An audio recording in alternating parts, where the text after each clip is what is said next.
I think Syria is an incredible country to come and visit for 1,000 reasons that we've already seen in previous videos, but today, as it is unfortunately my last day in this country, I thought I'd mix a tour of the city of Damascus with a bit of a recap of the trip and what it is I love about this place. And to start our tour of Damascus, we're going to be entering the old city through this, the Eastern Gate, known locally as Bab Sharki.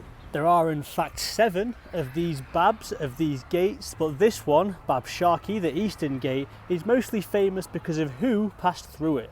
This is the entrance to the city that St. Paul, as we know him now, would have come through on his great journey to being converted to Christianity. The story of St. Paul is actually really important to Christianity, and basically what happened was he was originally called Saul of Tarsus. He was living in Turkey as we know it today. He was a Roman Jew, so he spent most of his time going around persecuting Christians and the newfound faith of Christianity, and as he was on his way to Damascus to do more of the same, it said that he saw a great flash of light which blinded him, and he heard a voice asking, "Saul, why do you persecute me?" He was like, the bloody hell's this, get out of my head.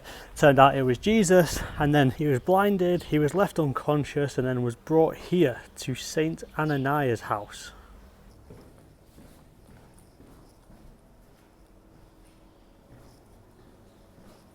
This building is in fact St. Ananias' actual house that was later converted into a church in the old city of Damascus. And up here we have 3 frescoes outlining the journey of St. Paul. So originally he fell off his horse, he was blinded, he heard a voice. Then he was brought to here, St. Ananias' house, where he was baptised and taught the ways of Christianity, and he accepted his new faith. And then he escaped Damascus in a basket actually to preach Christianity around the world.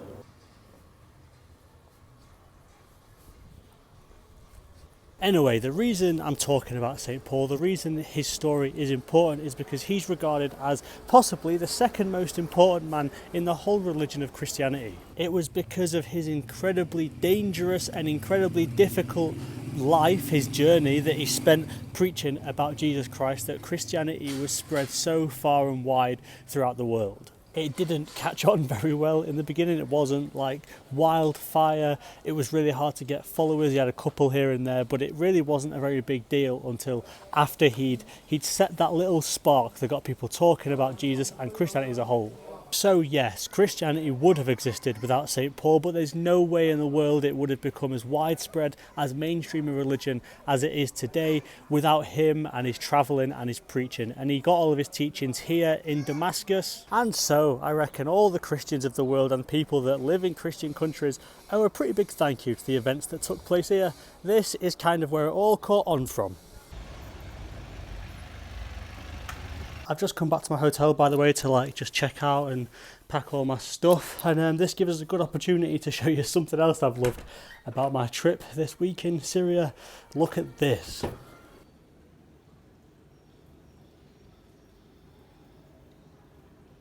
Is this not the most stunning hotel in the whole world?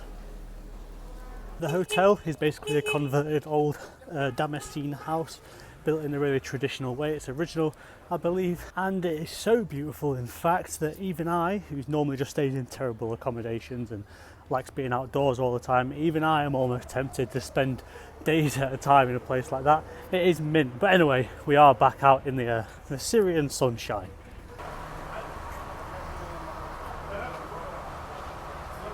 This country is an incredibly tolerant place. For example, at Christmas, everybody celebrates. The Christians, the Muslims, the Jews, everybody goes to a big feast together. They share gifts with each other. It's not like as separated as you expect or as it would be in other countries. Ah, little fluffy cat. The same goes for celebrations like Eid. Nobody ignores it because it's not to do with them. Everyone just kind of gets involved. Everyone's happy about something, they've got something to celebrate, and everyone's just kind of mates, religion-wise. And that is indeed one of the reasons I've really enjoyed my time in Syria, because I was quite nicely surprised by that, by how everyone just kind of wants to live side by side as Syrians, not necessarily as Jews or as Muslims or whatever, or Kurds. Everyone's just mates, and it just makes for a nice, peaceful place to be.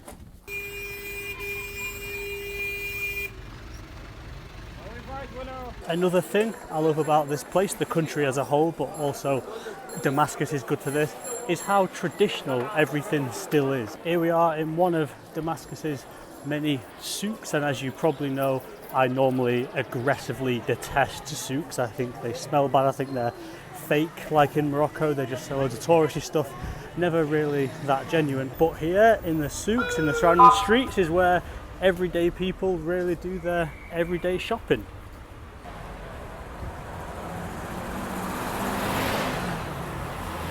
Like I said, normally I think souks are fairly bollocks. I think they just have loads of China produced wooden stuff they say is handmade and traditional. It just isn't, whereas here it really is, especially now there's no import and export. You know it's all handmade. Here the people still weave silk at wooden hand looms the same way they would have done 4,000 years ago. The glass blowers still produce glass the same way they would have done 3,000 years ago, and you can really feel it in the place. It's just a really genuine part of the world. And we are now going to head into the most popular souk of all, the Hamadiya souk.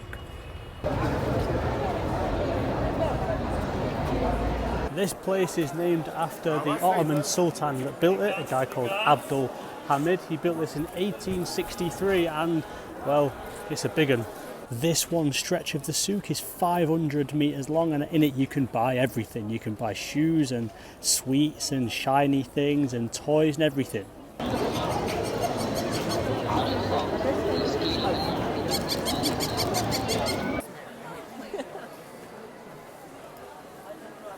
You can buy everything.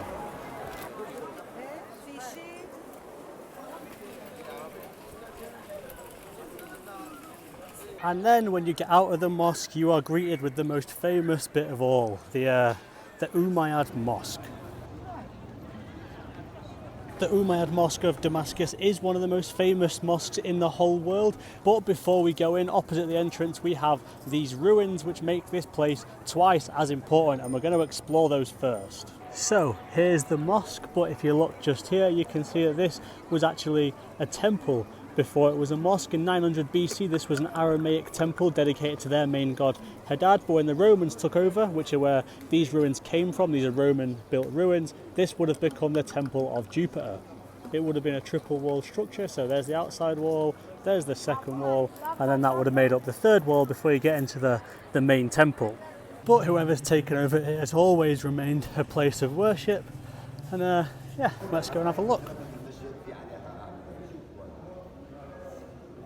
Welcome everybody to the Umayyad Mosque, the oldest continuously used place of worship on the planet. Almost immediately after the Islamic conquest of the 7th century, Damascus became the first capital city of the First Empire, known as the Umayyad Empire, the Caliphate, and this was built by them in 705 AD. As you can see in its current form, it is absolutely stunning, but it would have been even more so originally because all of these walls would have been covered with mosaics, just like the ones we saw on the way in. It is a beautiful, beautiful construction, and this very quickly became the mould, the model for an awful lot of mosques around the world. However, of course, it was not always a mosque. After it was the Roman temple of Jupiter, in the 4th century it was changed into a church dedicated to St. John the Baptist, who was beheaded by the Romans for his faith. But then in 635 AD, when the Muslims turned up, the Christians and the Muslims actually came to an agreement to share this space. There was originally a church literally just behind me. This is where the original church would have been, and they actually practiced their respective religions side by side. There would have been a church and a mosque, and they shared the space. 70 years after that agreement though, it obviously went full mosque into what we see it as today, and again they came to a peaceful agreement. The Muslims decided they were going to allot loads of spare land and even build the church for the Christians elsewhere, so the Muslims could turn this into, well, the grandest mosque in the world at the time.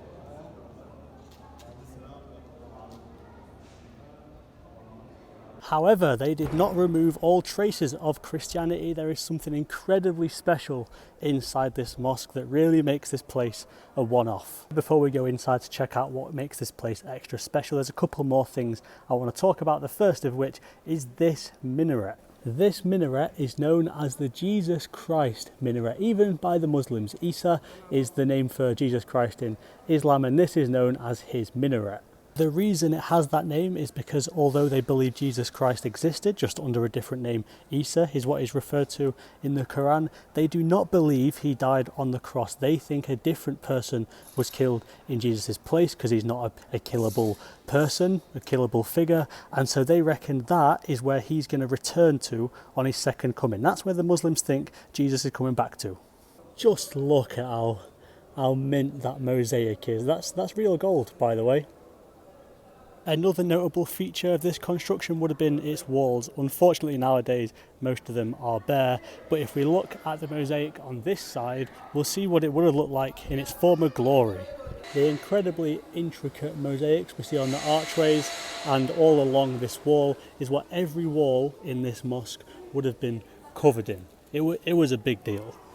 All the yellowy bits we see up there, by the way, are real gold. They've survived from the original period. The rest of the walls have been made bare by, I don't know, weather, time, destruction, but it's good to have at least this bit still intact. And another notable feature of this mosque is this little room up here. This is where Muslims could have come and dropped off their valuables before going on a pilgrimage to Mecca, for example, or going away. It was essentially a very, very exquisite safety deposit box. And if we come around this side of said safety deposit box, we can see that little window is how they would have got in, with a ladder, and put all your valuables in there.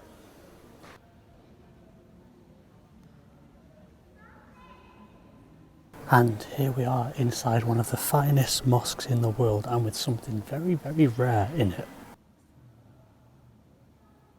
And that very, very rare thing is this, St. John's Mausoleum. They reckon inside there could be St. John's actual head. Remember I said about St. John being beheaded for his faith? Well, they're not really sure where his head is, but they do reckon it could be in that.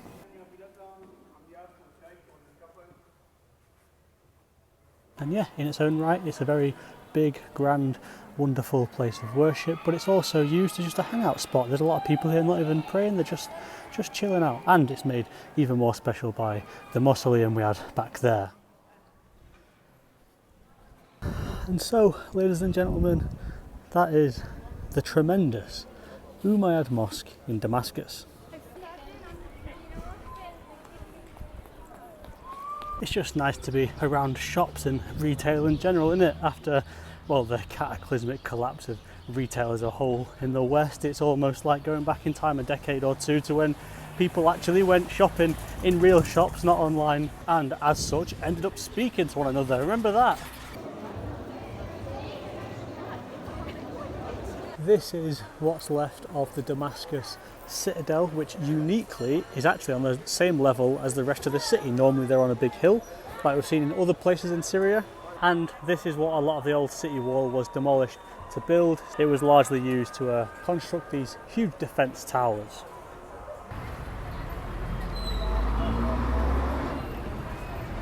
Couple of little English nuggets for you, by the way. Queen Elizabeth II, her wedding dress was made using Damascus silk. The material for that dress came from here, and Trafalgar, as in Trafalgar Square or whatever, that word actually comes from Arabic, Tarif al-Gar, which means something along the lines of edge of the west, far away place in the west. So there you go, Queen's wedding dress and Trafalgar Square, two very English symbols, both of which actually came from around here. I'll tell you what, this city is fantastic. See, told you about the Christmas thing, didn't I? People drive around with Santa hats on the backs of their seats.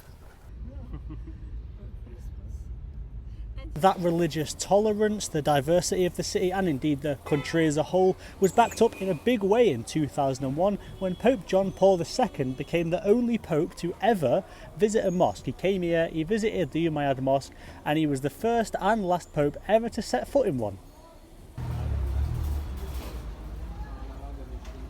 Anyway, before I wrap this one up, there are a couple more topics I just want to touch on. First of all, it's the people of the country. I've met a journalist who interviewed me for Syrian news for being a tourist. I've met soldiers, I've met an army general, I've met men, women, I've met a guide, I've met a student, I've met shopkeepers, I've met loads of people, and you know what? They've all been bloody exceptional. They've all embraced me in exactly the same way they would do so with a family member, a long-term friend, anything. I've been made to feel so unbelievably welcome by every kind of person, by Muslims, by Christians, by Arabs, by everybody. From my experience at least, I can say that the hearts of the Syrian people are immaculate.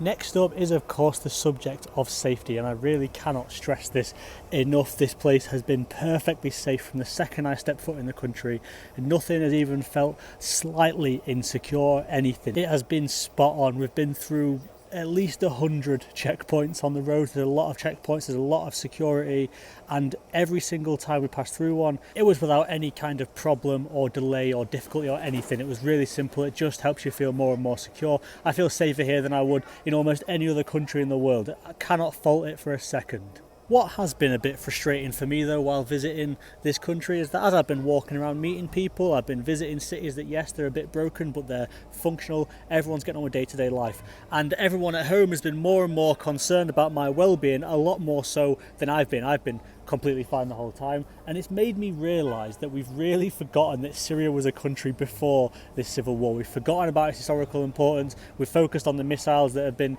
sent here and there, and I'm not trying to undermine the situation is terrible, but we forget there are actual individuals here living lives and just getting on with it. And its historical importance is enormous despite any kind of civil war conversation. For example, loads of the Roman emperors were actually Syrian. They've got all the oldest churches in the world are in Syria. We saw one of them in Malula. Damascus is the oldest inhabited city on earth, not one of them, the oldest city on earth. You've got Greek ruins that have been built over Aramaic temples. You've got minarets looking over Crusader relics. You've got everything in Syria. And to go even further back than that, this part of the world is where man first accidentally mixed wheat and water and realised, hold on a minute, we can kind of grow more of this, and cultivation began. And it is at that point that it is considered that humans became civilised, and that is why this area of the world is considered to be the cradle of civilization. This is where it all began. There's so much more to this country than just the last few years of conflicts. In fact, there's so much more in Damascus alone, but I didn't want to make it too much of a full tour. I wanted it to be a bit of a roundup as well. But this country has an awful lot to offer. In this one trip, we've been into the desert, we've seen ancient ruins, we've seen green mountains, we've seen the coast and the beach, we've seen civil war ruins, but most of all, I think we've actually had a little bit of a glimpse at the real Syria. Not the news Syria, the actual Syria. You know, every one of those people that I met, that I mentioned a second ago, they've all asked me to do exactly the same thing. They've all said, please, whenever you go home, just tell the people what it's like here. If it's good, tell them. If it's bad, tell them. Just tell them the truth. That's all we really care about. And I'll admit, Syria's not perfect. It's got a lot of work left to do. It's been through a bit of a terrible time, but I'll tell you what, it is damn beautiful. And the people of the country, at least the ones that I've met, are a great credit to this part of the world. And I'll tell you something else, it would do us all an awful lot of good if, whether we read the news or not, whether it's true or not, forget about that. Let's just remember that this is where we all came from. This is where civilization began. We can all trace our roots to here. And on that note, I want to leave you with a famous quote about the country, and that goes as follows. Every civilized man on earth belongs to two nations, his own and Syria. Let's keep that in mind, shall we? What a brilliant place. Cheers boys, in a bit.